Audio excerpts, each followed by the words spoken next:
आजची जी मांडणी म्हणजे एकूणच पर्यावरणवादी स्त्रीवाद असा खूप व्यापक असा विषय आहे आणि अर्थातच ही मांडणी करत असताना म्हणजे त्यातला ॲकॅडेमिक अंग हे तर माझं डेफिनेटली स्ट्रेंथ नाही आहे, पण एकूणच सगळा पर्यावरणवादी स्त्रीवाद हा अभ्यासण्याची गरज पण का वाटत होती, तर ती चळवळीत उतरल्यामुळे आणि विशेष करून ग्रामीण भागामध्ये शेती, पाणी, ह्या जंगल ह्या सर्व प्रश्नांबाबत काम करत असल्यामुळे एकूण काय ग्लोबलपासून ते आपल्या अगदी स्थानिक पातळीवर काय काय आकलन कशा पद्धतीने होतं आहे, त्यातले थिओरेटिकल डिबेट्स काय आहेत, असं सतत अर्थातच तो एक अतिशय महत्त्वाचा आणि जवळचा वाटणारा मुद्दा होता.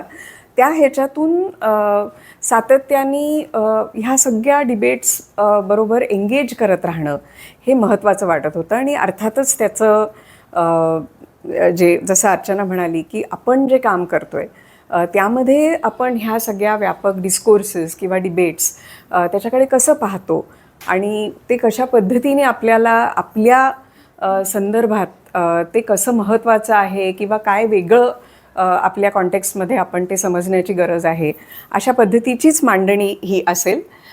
अर्थातच काही थिओरेटिकल रेफरन्सेस ज्याच्यामुळे एक जे म्हणतो ना आपण की आपण खूप इन्स्पायर झालेलो असतो काही थिओरेटिकल ज्या आपण वाचनात आलेल्या आहेत आणि अर्थातच स्त्रीवादी चळवळीमध्ये नेहमीच थिअरी आणि प्रॅक्टिस हे असं वेगळ्या पद्धतीने पाहिलंही जात नाही.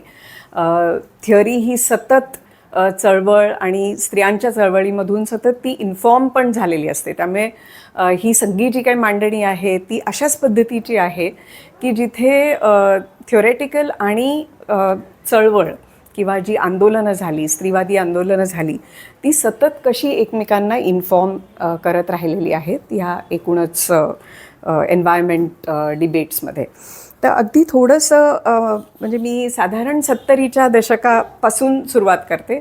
अर्थातच आपल्या म्हणजे एकूणच भारत, साऊथ एशियन सगळ्या कॉन्टेक्स्टमध्ये सुद्धा वेगवेगळ्या प्रकारची आंदोलनं ही खूप पूर्वीपासून राहिलेली आहेत. म्हणजे स्त्रिया पुढाकार घेऊन कशा पद्धतीने आपली नैसर्गिक साधनं सातत्याने जपत होती ह्याची आंदोलनं आणि ह्याची एक वेगळी हिस्ट्री आहेच.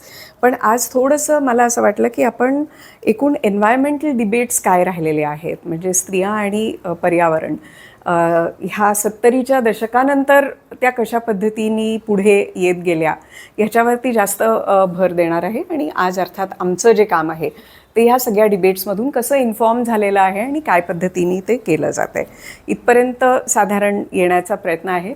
आणि अर्थातच मला असं वाटतं की काही ब्रेक्स घेऊन आपण थोडे मुद्दे डिस्कस पण करू शकू, नाही तर ते खूपच एक मोनोलॉगसारखं पण होईल.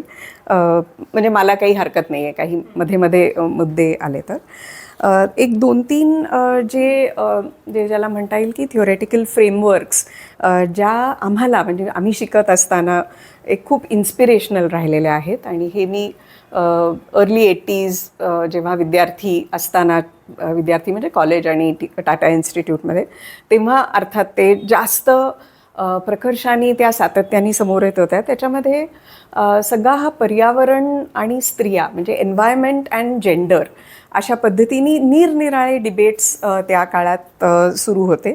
आणि अर्थात हे 70च्या दशकानंतर हे खूप जास्त प्रकर्षाने सातत्याने पुढे येत होते, कारण हा सगळाच म्हणजे 70चा एक असा दशक होता ज्याच्यामध्ये जगभरात आणि विशेष करून साऊथ एशियन कंट्रीजमध्ये ज्याला म्हणतो आपण वूड फ्युअल क्रायसिस हा खूप मोठ्या ह्यांनी पुढे येत होता सतत. म्हणजे एक एन्व्हायरमेंटल डिग्रेडेशनचा मुद्दा हा ग्लोबली आणि भारतात आणि जगभरातूनच हा मुद्दा सातत्याने पुढे येत होता की त्याचे वेगवेगळ्या घटकांवरती होणारे परिणाम, पण एकूणच नैसर्गिक संसाधनं कशा पद्धतीने त्याचं एक रॅपिड डेग्रेडेशन होतं आहे हे डिबेट्स पुढे येत होते.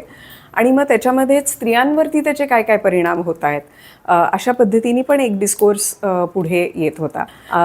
साऊथ एशियन कंट्रीजमध्ये जिथे पूर्णतः अवलंबून म्हणजे ग्रामीण भागात तर नैसर्गिक साधनं ही एक उपजीविकेचं पण जीविकेचं पण साधन आहे.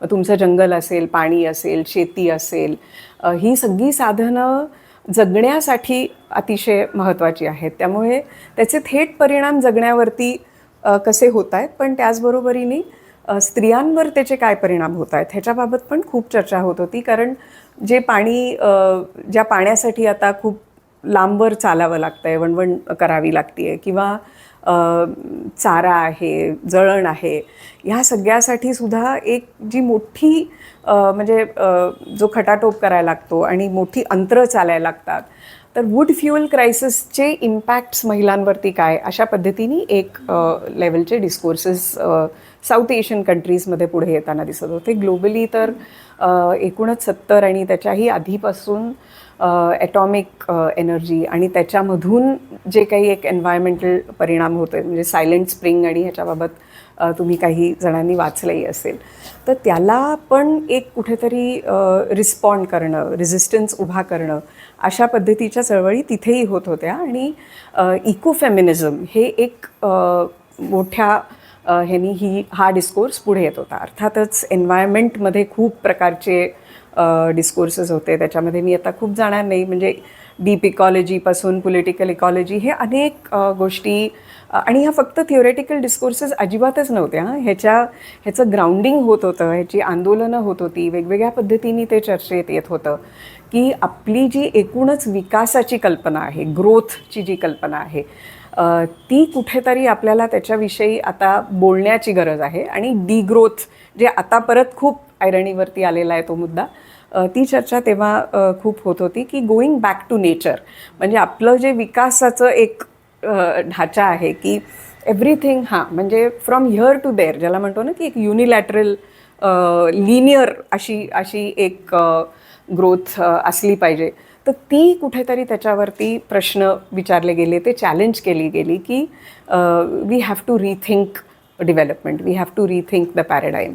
तर असे खूप वेगवेगळ्या प्रकारच्या चर्चा आणि हे होत होते. आणि त्याचबरोबर इकोफेमिनिझम हे खूप स्ट्रॉंगली ग्राउंड होत होती ही आयडिया, आणि ती चळवळींमुळेच होत होती. म्हणजे मी सतत हे as a person working on the ground हे सतत मला स्वतःलाही सांगत असते, म्हणून मे बी तुम्हालाही परत परत सांगते की हे सगळं थिंकिंग हे मूव्हमेंट्स मधून वारंवार येत होतं. म्हणजे हे सगळं जे काही थिओरेटिकल फ्रेमिंग होत होतं, त्या सगळ्या पण अशा प्रकारच्या चळवळींमध्ये एंगेज्ड होत्या, इन्व्हॉल्ड होत्या. आणि म्हणूनच त्याचा एक वेगळ्या पद्धतीने ज्याला म्हणतो ना की एक सातत्याने इव्हॉल्विंग फ्रेमवर्क्स होत्या त्या. कारण आता खूप म्हणजे पुढे आपण मे बी त्याच्यावर चर्चा करूया, पण नाहीतर त्याला एक ज्याला म्हणतो ना की ऐतिहासिक पद्धतीने त्याच्याकडे बघण्याची गरज असते. म्हणजे एक हिस्टॉरिसिटी आणण्याची अतिशय गरज असते. कारण नाहीतर आपण 70मधले जे डिस्कोर्स होता तो कसा इररेलेव्हंट आहे असं जे एक आज त्याचं क्रिटिक उभं राहतं ना की इकोफेमिनिझम म्हणजे ते ज्याला इंग्लिशमध्ये सतत एक ते क्रिटिक होत गेलेले की दिस इज अन एसेन्शियलिस्ट, म्हणजे women are close to nature, हे एक एसेन्शियलिझम पुढे आणलं गेलं. त्यामुळे इकोफेमिनिझम हे एका अर्थाने अँटी फेमिनिझम आहे की काय, अशा प्रकारची पण क्रिटिक्स इव्हॉल्व होत गेली. पण आपण ती बघूया त्याच्याकडे थोडं, त्याचं आकलन कशा पद्धतीने होतं. पण मला असं वाटतं की आमच्यासाठी जे त्यावेळेला इन्स्पायरिंग होतं त्यातली ही एक डिबेट होती. आणि ती 70ीत म्हणजे ऑफकोर्स ती हा शब्द कोणी कॉइन केला ह्याच्या बाबतीत अनेक हे आहेत, पण फ्रेंच एक फेमिनिस्ट आहे तिने युबॉन म्हणून, तर तिने हा शब्द कॉइन केला अशा पद्धतीने मांडणी होते. पण अर्थात त्याच्यावर अनेक लोकांनी पुढे जाऊन काम केलं. तर इकोफेमिनिझमचं मेन मुद्दे अगदी थोडक्यात जे आम्हाला समजले आणि आम्हाला ते काम करत असताना जे महत्त्वाचे वाटले, त्याच्यामध्ये महिला म्हणजे स्त्रिया आणि पर्यावरण ह्यांचं एक अतूट नातं हे पुढे आणण्याचा एक महत्त्वाचा कंपोनंट ह्या इकोफेमिनिस्ट थिंकिंगमधला होता. आणि त्याचबरोबर हे सगळे जे काही एक ज्याला म्हणतो ना की बायनरीजमध्ये विचार करणं की नेचर कल्चर, मॅन वुमन. तर हे कसं तसं नाही आहे आणि आपल्याला कसा एक समर्पक पद्धतीने विचार करण्याची गरज आहे, अशा पद्धतीची मांडणी सातत्याने इकोफेमिनिझम मधून आली. आणि ती मांडणी पण अशा पद्धतीची होती की जिथे म्हणजे जिथे नैसर्गिक साधनं, नैसर्गिक साधनांचा ऱ्हास, हे सगळं जे काही डिस्कोर्सेसमधून येत होतं, तिथे स्त्रियांचं होणारं शोषण आणि निसर्गाचं होणारं शोषण, नैसर्गिक साधनांचं शोषण, ह्याचं कसं एक जवळचं नातं आहे, हे इकोफेमिनिझम डिबेट्समधून खूप स्ट्रॉंगली, शार्पली पुढे आणण्याचा प्रयत्न केला गेला. आणि तो अर्थातच अशा पद्धतीनेच रिलेटेड होता की सगळ्या ज्या काही जबाबदाऱ्या आहेत, ज्याला आपण म्हणतो ना की केअर किंवा नर्चर, हे सगळे जे काही ज्याला फेमिनाईन प्रिन्सिपल्स म्हणून, फेमिनिस्ट नाही, फेमिनाईन प्रिन्सिपल्स म्हणून सातत्याने पुढे मांडलं जातं, ते सगळं जणू काही स्त्रियांचं डोमेन अशा पद्धतीने एक अर्थातच तो सगळा भाग आहे. पण त्याचा अर्थ असा पण होतो की ही सगळी जबाबदारी स्त्रिया पेलत असल्यामुळे नैसर्गिक साधनांचा ऱ्हास, ह्याचे अर्थातच खूप मोठे परिणाम हे स्त्रियांवरती होणार आहेत.